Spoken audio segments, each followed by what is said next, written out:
New this morning, Elvis Presley's Graceland mansion is at the center of a court fight. It's a hugely popular tourist attraction, and it appears to be headed for a foreclosure auction later this week. Elvis Presley owned many things that symbolized excess: mansions, jewelry, and above all, cars.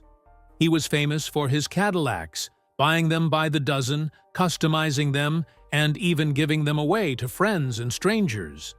But long after his passing, one particular Cadillac would resurface in a way no one expected. Stored for decades, almost forgotten, the car drew the attention of historians who wanted to verify its authenticity. Yet, what they uncovered went far beyond verifying ownership. Inside its polished frame, hidden deep within its structure, was something nobody could have predicted. The discovery was not just a relic of Elvis's extravagant lifestyle. It was a collection of hidden truths, artifacts, and confessions that completely altered how we see the man behind the crown. For many, it was the most intimate and shocking Elvis discovery since his death. Elvis Presley's love affair with automobiles was legendary. More than just machines to get him from one place to another, cars were an extension of his personality, flamboyant, generous, and larger than life. The king of rock and roll was said to have owned over 200 vehicles in his lifetime, but the Cadillac was always his crown jewel. It wasn't simply because of its luxury or status, but because it reflected his idea of success. Growing up poor in Tupelo, Mississippi, Elvis remembered walking down dusty streets, dreaming of a future where he could afford what only the wealthy drove. To him, owning a Cadillac was proof that he had made it. But Elvis didn't stop at buying just one. He turned his car obsession into a ritual. Whenever he felt good, or whenever someone close to him needed encouragement, he would go out and buy a brand new Cadillac. Not for himself, but to give away.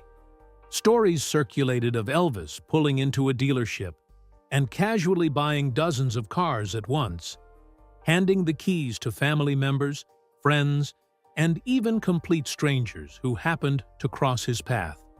For Elvis, cars weren't possessions. They were gifts, symbols of kindness, and reminders of his generosity. And then there were the customizations. Elvis wasn't satisfied with what rolled off the factory floor. His cars had to match his flair. He outfitted them with state-of-the-art sound systems, plush interiors, gold accents, and even TVs long before such luxuries were standard. He saw his vehicles as rolling palaces, moving extensions of Graceland's glamour. It wasn't unusual for him to request outrageous modifications, such as paint jobs in wild colors, or interiors lined with materials that seemed better suited for a stage costume than for a car seat. Historians and collectors today view these cars as not just automobiles, but cultural artifacts. Each one tells a story, each customization reflects Elvis's evolving tastes, and each giveaway illustrates the generosity that defined his public image. But as beloved as these vehicles are, they also hold secrets. The car at the center of this discovery wasn't just a Cadillac Elvis once drove, it was a Cadillac he had altered in ways far beyond the decorative. Hidden inside this seemingly ordinary car was a mystery that had survived the passage of decades. And when historians finally unlocked its secrets, they realized they weren't just looking at another relic of Elvis's flashy lifestyle. They were staring directly into the private world of a man who was both a superstar and a tortured soul. The Cadillac, once a symbol of extravagance, had become a time capsule of Presley's deepest thoughts. For decades, one particular Cadillac had slipped through the cracks of Elvis Presley's vast collection. Unlike the flashy pink models displayed at Graceland or the well-documented vehicles gifted to friends and family, this one drifted into obscurity. After Elvis's death in 1977, countless possessions were auctioned, stored, or quietly sold off to private collectors, and this Cadillac was among them. Its trail was faint, with records showing it exchanged hands a few times, eventually winding up in the possession of a private owner who rarely drove it. The car sat in storage for years, preserved more by neglect than intention, hidden under dust and tarps, its connection to Elvis long forgotten. What made this Cadillac stand out was not its make or model, but the fact that it bore unmistakable signs of Elvis's customization. The car featured trim and upholstery choices that matched his flamboyant taste, along with subtle design changes no standard manufacturer would have included.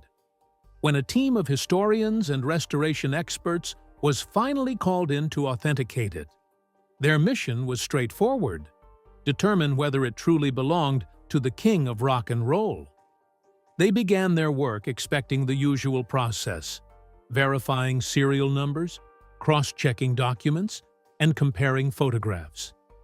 But as they examined the car's interior, they noticed small inconsistencies. Some panels seemed thicker than they should have been.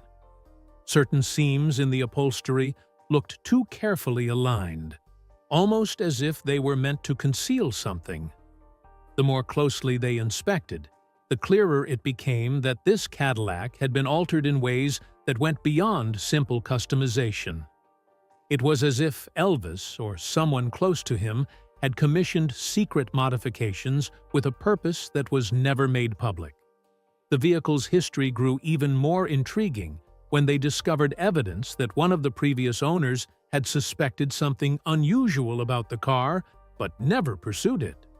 Small scratches and pry marks suggested that someone, at some point, had tried to explore its hidden areas, but whatever they were searching for had remained locked away. By the time the historians uncovered these details, their curiosity had turned into urgency. They realized they weren't just restoring an old car. They were standing on the brink of uncovering something extraordinary. And when they finally located a hidden panel, seamlessly blended into the Cadillac's interior design, the weight of what they were about to reveal hit them. This was no ordinary collector's item. This was a time capsule, sealed by Elvis himself, waiting to speak decades after his passing.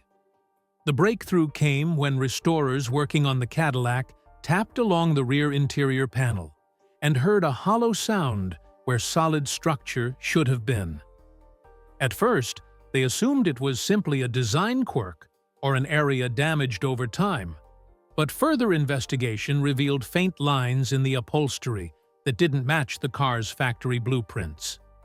The team carefully removed the section, using tools to avoid damaging what might be inside. Beneath layers of leather and padding, they uncovered a concealed compartment that had been sealed so skillfully that it had gone unnoticed for decades. This was not the kind of secret storage you might expect from a luxury car dealer. It was clearly custom-made, designed with precision and hidden in plain sight.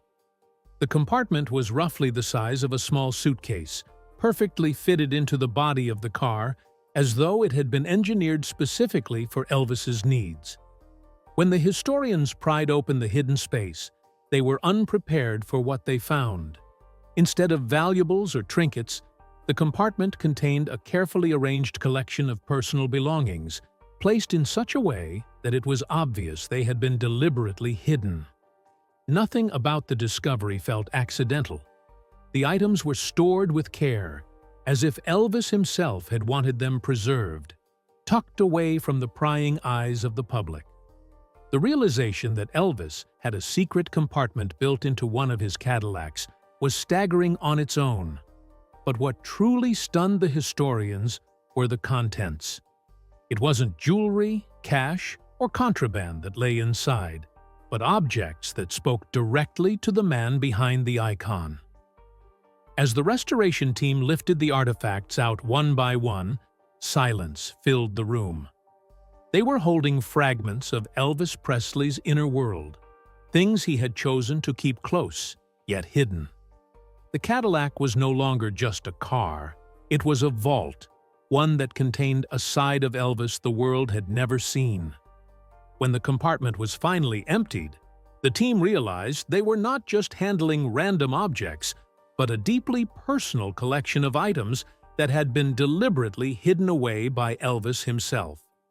Among the first discoveries were a series of photographs, many of them candid shots that had never been seen by the public.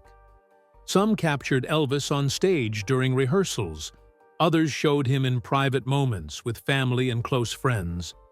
Unlike the polished publicity photos that defined his career, these images were raw, unfiltered, and deeply human, portraying a man who laughed, slouched in chairs, and sometimes looked more exhausted than regal.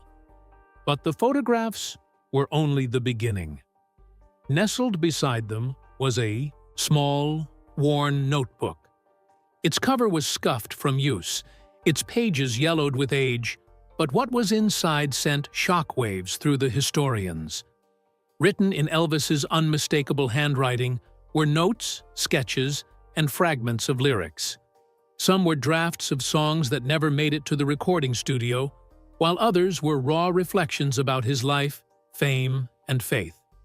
There were doodles of guitars, stage lights, and even handwritten reminders to call certain friends, offering a glimpse into his everyday thoughts. What struck the team most, however, was the vulnerability in his words. He wrote about the pressures of being on stage, the loneliness that fame brought him, and the constant fear of disappointing his fans. These weren't the words of a man basking in glory, but of someone wrestling with the weight of expectations that seemed impossible to meet. Alongside the notebook were trinkets and keepsakes, small tokens Elvis had clearly valued enough to keep hidden. There was a lucky charm, a religious medallion, and even a set of movie ticket stubs that appeared to come from his early days before superstardom. Each item told a story, each one a piece of a puzzle that showed Elvis not as a legend, but as a man clinging to the little things that grounded him. For the historians, the discovery was almost overwhelming. They had not expected to find a time capsule of Elvis's most personal thoughts and belongings, items that had remained untouched for decades. This was not simply memorabilia. It was evidence of a private world Elvis had never intended to share publicly, a hidden archive of the man behind the king. As the historians sifted deeper into the contents of the hidden compartment, they came across a bundle of folded papers, bound together with a brittle rubber band that had nearly disintegrated with age. At first glance, they seemed like ordinary notes, but upon closer inspection, it became clear these were letters, personal letters, written in Elvis Presley's own hand, yet never mailed or delivered. The letters were addressed to a variety of people, some instantly recognizable and others more mysterious. Several were written to Priscilla Presley during the turbulent years of their marriage, filled with words of regret, longing, and apologies for the times he felt he had failed her. He wrote candidly about his struggles to balance life as a husband and father with the crushing demands of his career, expressing sorrow that his family often paid the price for his fame. Another group of letters seemed directed at close friends and members of his inner circle, some of whom had drifted away as the years passed. In them, Elvis spoke with surprising humility, thanking them for their loyalty and admitting that he feared he was losing touch with the people who truly mattered. Perhaps the most unexpected letters were those addressed to unnamed fans, never mailed but written as if Elvis wanted to pour out feelings he could never express, publicly. In these, he confessed to feeling trapped by the image of the king and expressed a longing for a simpler, quieter life, away from the spotlight. He described nights of restlessness, his ongoing battle with loneliness, and his deep yearning to be seen not as an idol, but as a man. The letters carried a vulnerability that struck the historians deeply. Each one peeled back another layer of Elvis's public image, showing not the untouchable superstar, but a human being wrestling with fame, regret, and unspoken desires. What stood out was the emotional weight of words that were never shared, sentiments locked away inside a hidden compartment rather than spoken aloud. For historians, these letters were more than artifacts. They were confessions frozen in time.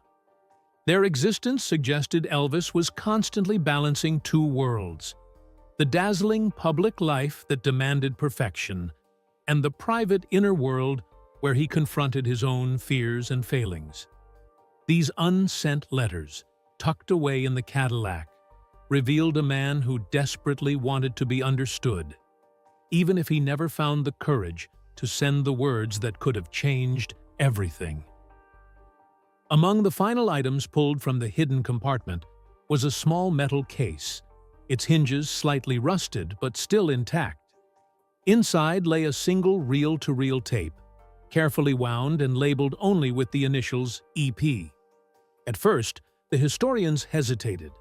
Tapes this old were fragile, and there was a real risk that playing it could destroy whatever was recorded. But after consulting with audio experts, they carefully restored it enough to hear its contents.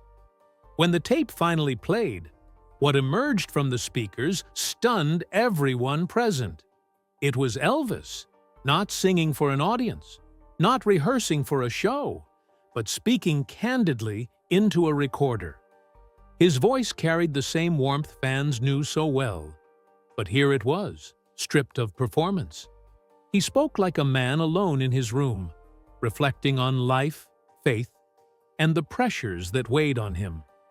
He talked about the burden of fame, admitting that sometimes he wished he could walk away from it all and live quietly out of the spotlight. His words were punctuated by long pauses, sighs, and moments of uncertainty that revealed just how human he was beneath the glittering crown of superstardom. But the tape wasn't only confessions.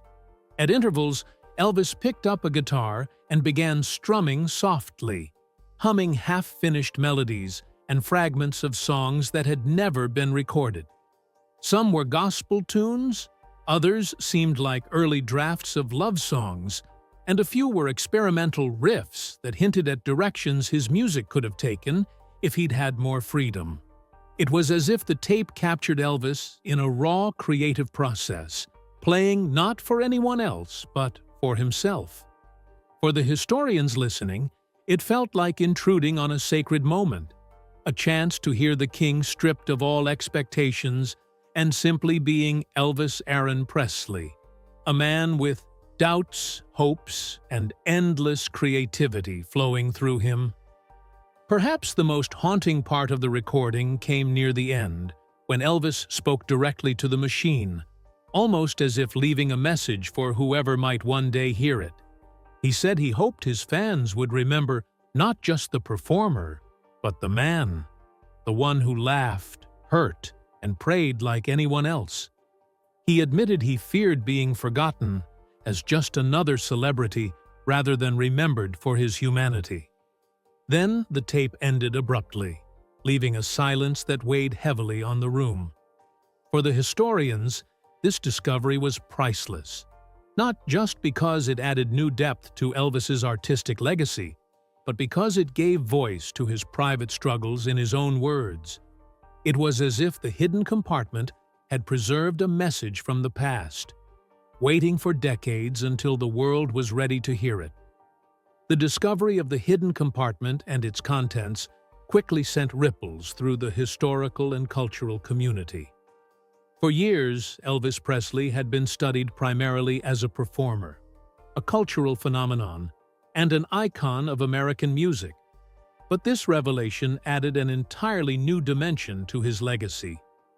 The photographs, notebook, letters, and tapes provided an intimate portrait that no biography, no documentary, and no second-hand account had ever fully captured. Historians immediately recognized the significance of what they were holding, calling it one of the most important Presley finds in decades. Unlike the costumes, cars, and gold records that usually surface in auctions, these items revealed the emotional and psychological landscape of Elvis himself. They showed a man torn between two identities: the king adored by millions and the private individual struggling with loneliness, doubt, and an aching desire for authenticity. Museums began expressing interest in displaying the materials, not as curiosities, but as sacred artifacts that revealed the truth behind the myth. For music scholars, the tape was particularly groundbreaking.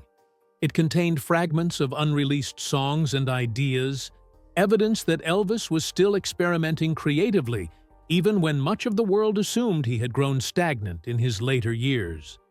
The gospel influences, the raw strumming, and the spoken reflections suggested an artist who was still searching, still reaching for something greater than what fame had boxed him into. For fans, however, the discovery struck on a much deeper level. Many had idolized Elvis as a larger-than-life figure, the embodiment of charisma and success. But these items stripped away the myth and left behind something more relatable: a man filled with doubts, regrets, and unspoken dreams. The unsent letters, in particular, resonated deeply as they revealed emotions Elvis never allowed the world to see. People began discussing him not just as a performer, but as a human being who longed for simplicity and understanding. The impact also extended to how future generations might study and remember him. Scholars began reassessing narratives that painted him solely as a tragic figure consumed by fame and excess. Instead, they now had evidence of a man who actively reflected on his struggles, sought spiritual grounding, and tried, in his own way, to communicate truths he couldn't share publicly. The Cadillac itself was transformed from just another collector's item into a symbol of this hidden legacy. No longer just a car, it became a vessel of Elvis's private world, a rolling vault that had preserved his thoughts for decades in silence. The discovery was a reminder that history is never finished, that even decades after his passing, Elvis Presley could still surprise the world, still teach us something new about the price of fame and the fragility of human longing.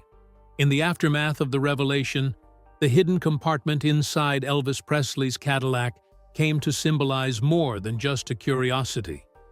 It became a turning point in how the world understood the man behind the myth.